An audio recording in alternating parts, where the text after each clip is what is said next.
আসসালামু আলাইকুম। অগ্নিমিনা শিক্ষা অধিদপ্তরের পক্ষ থেকে আপনাদের সবাইকে স্বাগতম।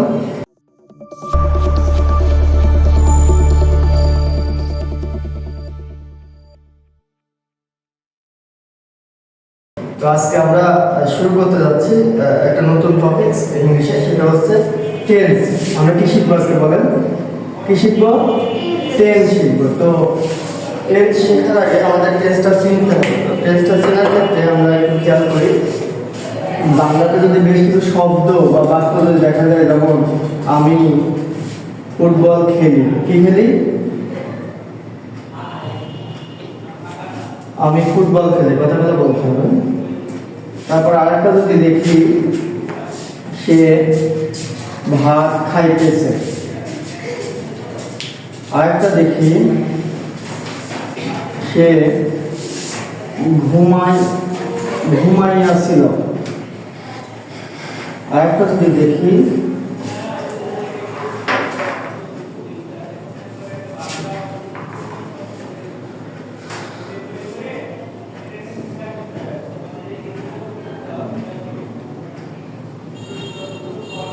আমি 2 ঘন্টা ধরে পড়িতেছিলাম। চারটা আমরা বাক্য দেখলাম এখানে। তো কি বলছে প্রথমটা? আমি ফুটবল খেলি, সে ভাত খাইতেছে, সে ঘুমাইয়াছিল, আমি 2 ঘন্টা ধরে পড়িতেছিলাম। চারটা আমরা বাক্য দেখলাম।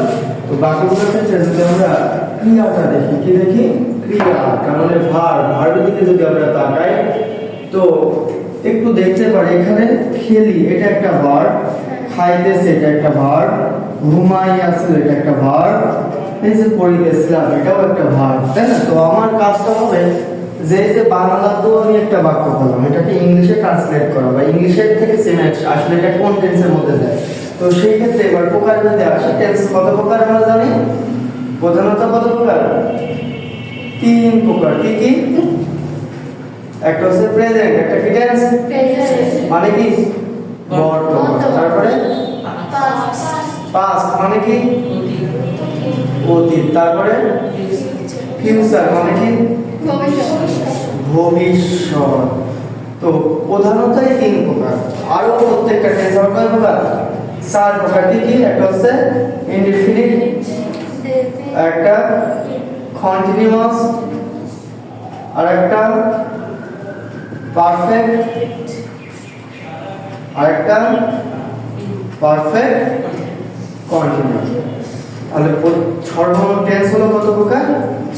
12 প্রকার। সর্বমোট 12 প্রকার। প্রধানত কয় প্রকার? 3 প্রকার। সর্বমোট 12 প্রেজেন্ট টেন্স 4 প্রকার, পাস্ট টেন্স 4 প্রকার, ফিউচার টেন্স 4 প্রকার। সর্বমোটে আসে কত প্রকার? 12 প্রকার। ওই আমাদের কাজ হচ্ছে বাংলা থেকে কোন বাক্য কোন টেন্স এটা চেনা। তো সেই ক্ষেত্রে আমরা যদি একটু দেখি ক্রিয়ার দিকে, বাংলা ক্রিয়ার সাথে যদি ব থাকে, কি থাকে? বাংলা ক্রিয়ার সাথে যদি ব থাকে, কি থাকে? ব। যেমন পড়বো একটা ক্রিয়া না? পড়বো, ঘুমাবো, লিখবো, খেলবো, খাবো, প্রত্যেকটা শেষে কি আছে? ব আছে। এরকম ব থাকলে হলো হচ্ছে ফিউচার। ব থাকলে কি হয় বলো? ফিউচার। এবার সেম ভাবে যদি ল থাকে তাহলে হবে পাস্ট। যেমন খাইলাম, গেলাম, পড়লাম, ঘুমাইলাম। এই যে এখানে খাইতেছিল, পড়িতেছিলাম, ল আছে কি নাই? আছে। তার মানে এইগুলো অবশ্যই কিসে? পাস্টে আছে। কোথায় আছে? পাস্টে। এবার ব আর ল যদি না থাকে, কি থাকে? না থাকে। যেমন খাই, পড়ি, ঘুমাই, লিখি, কোথাও ব আর ল থাকে না। সেই ক্ষেত্রে আমরা কি করব? সেই ক্ষেত্রে এই টেন্সটা হবে প্রেজেন্ট টেন্স। তাহলে প্রধানত 3 প্রকার আমরা শুনলাম। যেমন এখানে অতিরিক্ত ল নাই, যেমন খেলিলাম, খেলিল, এই যে এক্সট্রা একটা যে ল, এই লটা কিন্তু নাই। এইখানে দেখো সেটা কিন্তু আছে। যেমন ঘুমাইয়াছিল, ছিল ল আছে। সেই ক্ষেত্রে এটা কি বলা হচ্ছে? এটা হচ্ছে পাস্টের মধ্যে পড়ছে। আর এই যে লাম আছে, ল আছে, তো সেই ক্ষেত্রে এটা কি? পাস্টে। আবার দেখো যে ঘুমাবো, ব আছে, সেই ক্ষেত্রে এটা কি? ফিউচার। বোঝা গেল ব্যাপারটা? আর যেখানে ব এবং ল থাকবে না সেটা হচ্ছে কি? প্রেজেন্ট। তো যারা প্রধানত 3 প্রকার থাকবে, কিন্তু বাকি অংশগুলো তো আমাকে জানতে হবে আসলে এটা ফিউচারের কোন অংশ, তাই না? সেই ক্ষেত্রে যদি আমরা একটু খেয়াল করি, যদি কোনো ক্রিয়ার সাথে ত থাকে, কি থাকে? কি থাকে? এই যে তেসে ত আছে কি নাই? ইট মানে তো খাওয়া, খাওয়াটা হচ্ছে ভার্ব ক্রিয়া, কিন্তু এখানে আছে কি? খাইতেছে। বল আছে, বল না, তার মানে কি? প্রেজেন্ট। আর আছে কি? ত। তাহলে ত যদি থাকে কোনো ক্রিয়ার সাথে তাহলে সেটা হচ্ছে কি কন্টিনিউয়াস। কি হয় বলো? কন্টিনিউয়াস। এইবার যদি উনতুস্ত থাকে, কি থাকে? উনতুস্ত। এখানে উনতুস্ত আছে না? স্লিপ মানে ঘুমানো, এখানে আছে কি ঘুমাইয়া ছিল, উনতুস্ত এক্সট্রা ভাবে আছে, তাই না বলো? তো উনতুস্ত থাকলে হবে হচ্ছে সেটা পারফেক্ট। উনতুস্ত থাকলে কি হবে? পারফেক্ট। এইবার দেখো তোর সাথে যদি সময় থাকে, তোর সাথে কি থাকবে? এখানে তো আছে না, এখানে আবার কি সময় আছে না একটা, তোর সাথে এরকম সময় যোগ থাকলে হবে হচ্ছে পারফেক্ট কন্টিনিউয়াস। কি হবে বলো? Perfect continuous. তো আমরা তিনটা ছিলাম, বাকি অংশ কোনটা বাকি থাকলো? ইনডিফিনিট। ইনডিফিনিট কোনটা? ইনডিফিনিট হচ্ছে তো উনতুস্ত তো যোগ সময় যেখানে থাকবে না, যেখানে থাকবে না সেটাই হচ্ছে ইনডিফিনিট। তাহলে আমরা যদি এই বাক্যগুলো একটু দেখি, খেয়াল করি সবাই। আমি ফুটবল খেলি, এখানে ব আছে নাই, ল আছে নাই, তাহলে এটা কি হচ্ছে? প্রেজেন্ট টেন্স হচ্ছে, তাই না বলো? এইবার এখানে কি ত আছে নাই, উনতুস্ত আছে নাই, তোর সাথে সময় আছে নাই, তাহলে এটা কি হচ্ছে? Present indefinite. পয়টা যদি দেখি আমরা ক নম্বর, সে ভাত খাইতেছে। আচ্ছা খাইতেছে এটা ভার্ব, এখানে ব আছে নাই, ল আছে নাই, তার মানে কি হচ্ছে? প্রেজেন্ট হচ্ছে। এখানে ত আছে আছে তো, তার মানে এটা কি হচ্ছে? কন্টিনিউয়াস হচ্ছে, প্রেজেন্ট কন্টিনিউয়াস। পয়টা দেখি ঘুমাই আছে, এটা একটা ভার্ব, এখানে ব আছে ল আছে, ল আছে, তার জন্য ল থাকলে কি হচ্ছে? ওই যে পাশে লেখা আছে ল থাকলে পাস। আচ্ছা পাস হলো। এবার এখানে তো আছে, উনতুস্ত আছে, তাহলে কি হচ্ছে? পারফেক্ট। এটা কি হচ্ছে? Past perfect. এইবার কয়টা দেখি ঘ নম্বর, আমি 2 ঘন্টা ধরে এখানে পড়িতেছিলামটা মূল ভার্ব, তো পড়িতেছিলাম ল আছে ল আছে, তার জন্য কি বলতো? এটা পাস, তাই না বলো? এবার তো আছে, উনতুস্ত আছে, তো আছে ঠিক আছে, কিন্তু তোর সাথে আবার দেখো একটা সময়ও যোগ আছে, আমাদের রুলস আছে কিন্তু ত যোগ সময়, ত যোগ সময়, তাহলে কি হবে? Perfect continuous. তাহলে টোটালটা হচ্ছে কি আছে? Past perfect continuous. আমরা কি এখন পর্যন্ত বুঝলাম? আসলে চিন্তা তো করলাম না, কারণ কোনো সমস্যা আছে এখন পর্যন্ত নাই। তো আমাদের কাজ হলো এইবার প্রত্যেকটা টেন্সের এরকম গঠন অনুযায়ী এই সেন্টেন্সগুলোকে ট্রান্সলেট করা। আমি চিনলাম যে আমি ফুটবল খেলি, এটা প্রেজেন্ট ইনডিফিনিট, এটাকে আমাকে ট্রান্সলেট করতে হবে, তাই না বলে? ইংরেজিতে লিখতে হবে না, তো সেই ক্ষেত্রে আমরা কি করব? সেই ক্ষেত্রে আমরা ইংরেজির গঠনগুলো একটু লিখব। গঠনগুলো যদি লিখতে পারি তাহলে কিন্তু আমরা এই সেন্টেন্সগুলোকে ট্রান্সলেট করতে পারবো। যেমন আমি গঠনগুলো একটু লেখার চেষ্টা করে দেখো। সবার প্রথমে কি জানো? প্রেজেন্ট ইনডিফিনিট, তাই না? গঠনটা কি? Subject plus V1 plus extension. পরেরটা কি? Present continuous. গঠনটা কি? সাবজেক্ট প্লাস am অথবা is অথবা are plus verb plus ing plus extension. পরেরটা কি? Present perfect. গঠনটা কি? Subject plus have has plus ভার্বের past participle form plus extension মানে অতিরিক্ত। পরেরটা হচ্ছে প্রেজেন্ট পারফেক্ট কন্টিনিউয়াস। গঠনটা কি? সাবজেক্ট প্লাস হ্যাভ বিন অথবা has been plus verb plus ING plus time. এটা প্রেজেন্টের সেটটা গেল। এবার পাস্টের সেটটা দেখি। পাস্টের সেটটা প্রথমটা কি? Past indefinite. পাস্ট ইনডিফিনিটের গঠন কি? সাবজেক্ট প্লাস V2 মানে ভার্বের পাস্ট ফর্ম প্লাস এক্সটেনশন। পরেরটা পাস্ট কন্টিনিউয়াস। কি কি আছে? সাবজেক্ট প্লাস ওয়াজ অথবা অর্ডার plus verb plus ING plus extension. তারপর আছে কি? Past perfect. গঠন কি? Subject plus had plus V3 plus extension. পরেরটা আছে পাস্ট পারফেক্ট কন্টিনিউয়াস। এটার গঠন কি? Subject plus had been plus verb plus ING plus time. এইবার আসলে ফিউচারের সেটটা। ফিউচার প্রথমটা ফিউচার ইনডিফিনিট।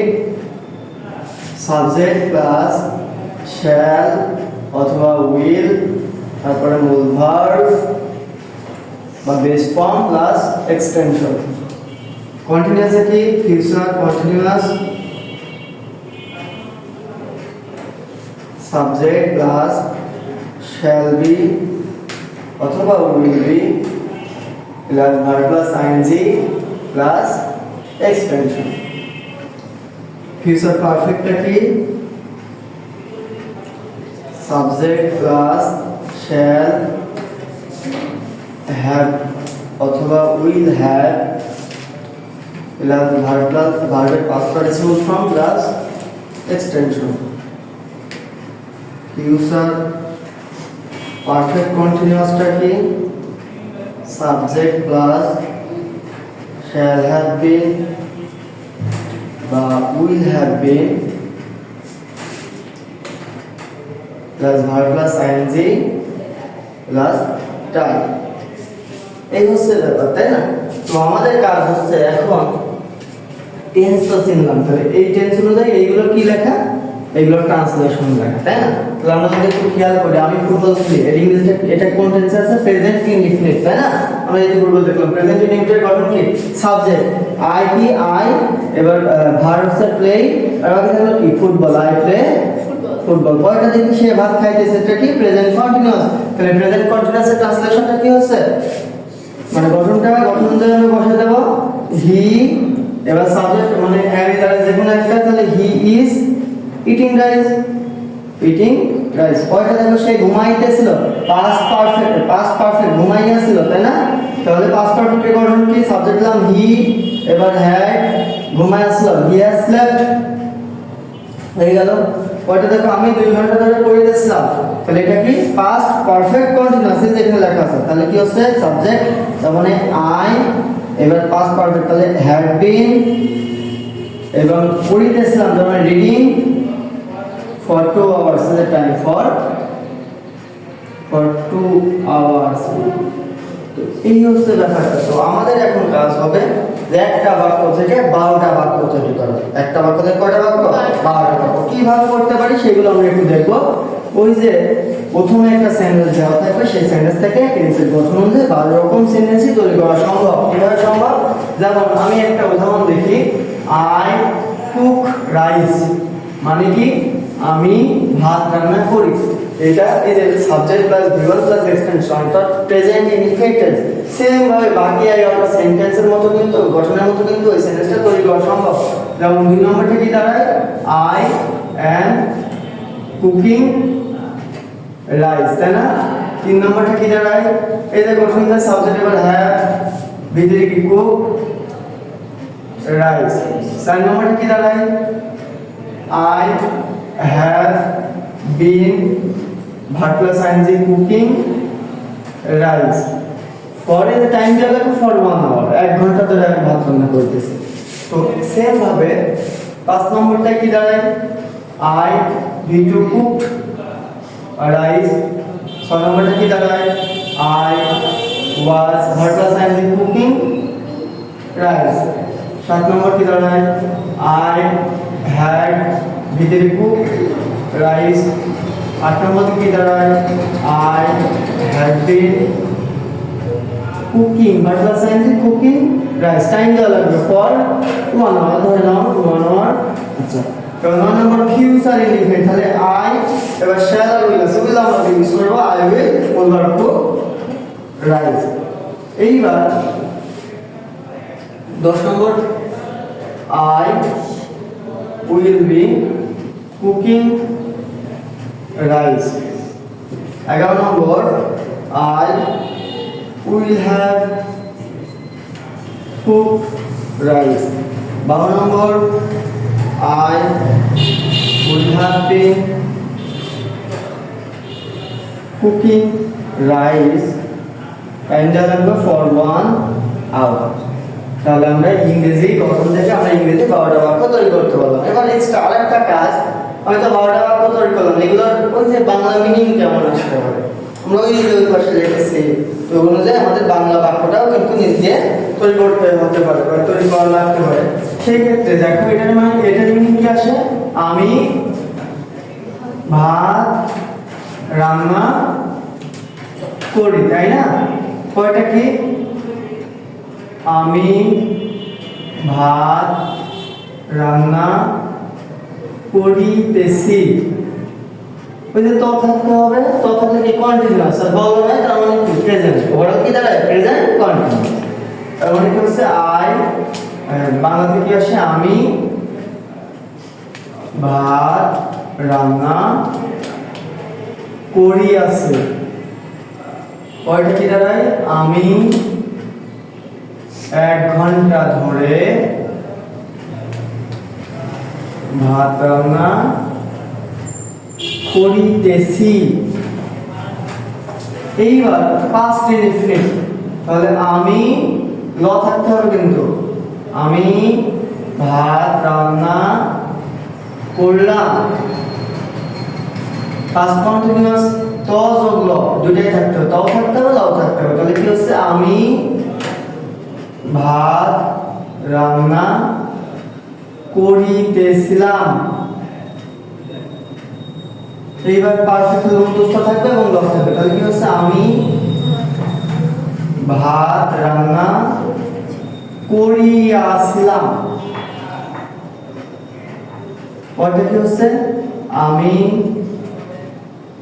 ভাত রান্না 1 ঘন্টা ধরে, সরি আমি 1 ঘন্টা ধরে ভাত রান্না করিতেছিলাম, করিতেছিলাম কন্টিনিউয়াস নামটা কিন্তু টাইম তো সময় থাকতে হবে।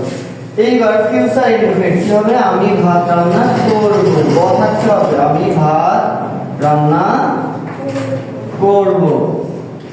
এইবার দেখো পরেরটা কন্টিনিউয়াস কি হচ্ছে আমি ভাত রান্না করিতে থাকিব। এই যে তো আছে, তো থাকলেই কন্টিনিউয়াস। পরেরটা আমি ভাত রান্না করিয়া থাকিব, অন্তস্থ থাকতে হবে আর ব থাকতে হবে, ব থাকলে কি ফিউচার, অন্তস্থ থাকলে পারফেক্ট। আর সর্বশেষ হচ্ছে আমি 1 ঘন্টা ধরে ভাত রান্না করিতে থাকিব।